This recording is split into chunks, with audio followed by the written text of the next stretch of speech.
नमस्कार दोस्तों, स्वागत है आपका स्कंद पुराण के माहेश्वर खंड के एक नए अध्याय में। आज हम जानेंगे विश्वकर्मा के तप से वृत्रासुर की उत्पत्ति तथा दधीचि द्वारा देवताओं को अस्थिदान। तो चलिए शुरू करते हैं। लोमस जी कहते हैं, इसी बीच में इंद्र का महान उत्सव देखकर पुत्र शोक से पीड़ित विश्वकर्मा के मन में बड़ा क्रोध हुआ। वे बहुत खिन्न होकर अत्यंत उग्र तपस्या करने के लिए गए। उस तपस्या से संतुष्ट होकर लोक पितामह ब्रह्मा जी ने प्रजापति त्वष्टा से कहा, सुव्रत, तुम कोई वर मांगो। तब त्वष्टा ने अत्यंत हर्ष में भरकर वर मांगा, भगवान, हमें ऐसा पुत्र दीजिए जो देवताओं के लिए भयंकर हो तथा संपूर्ण देवताओं और इंद्र को भी शीघ्र मार डालने की इच्छा रखता हो।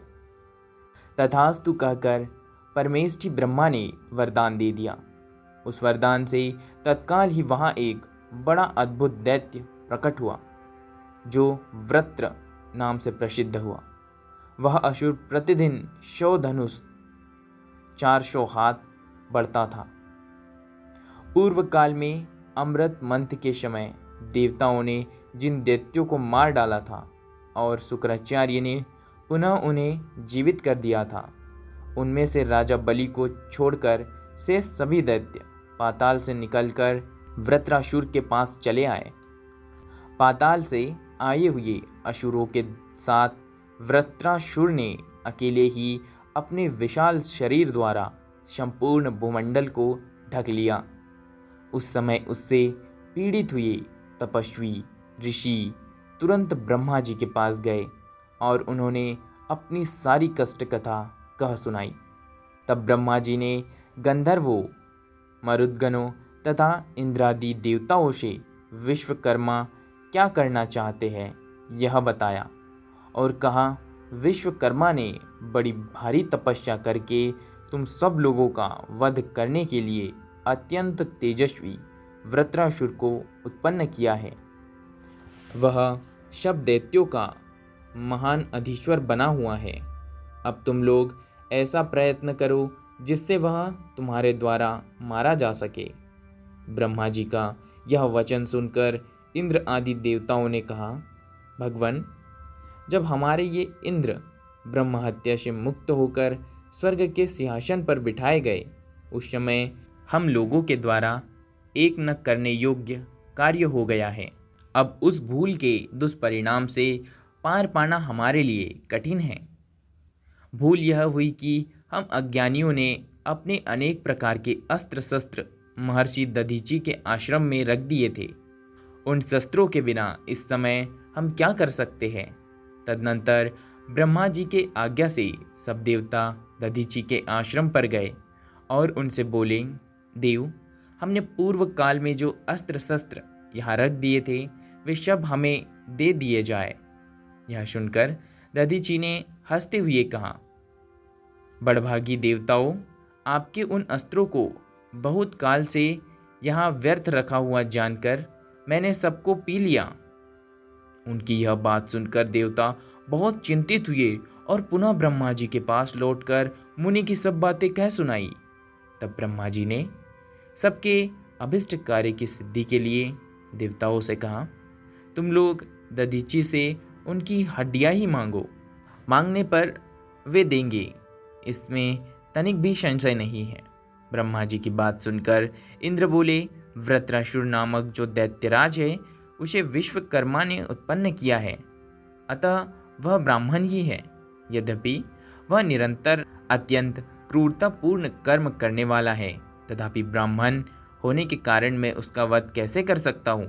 इंद्र की बात सुनकर ब्रह्मा जी ने अर्थशास्त्र को प्रधानता देने वाली युक्ति से उन्हें समझाया और इस प्रकार कहा, देवराज, यदि कोई आताताई मारने की इच्छा से आ रहा है तो वह तपस्वी ब्राह्मण ही क्यों न हो, उसे अवश्य ही मार डालने की इच्छा करे।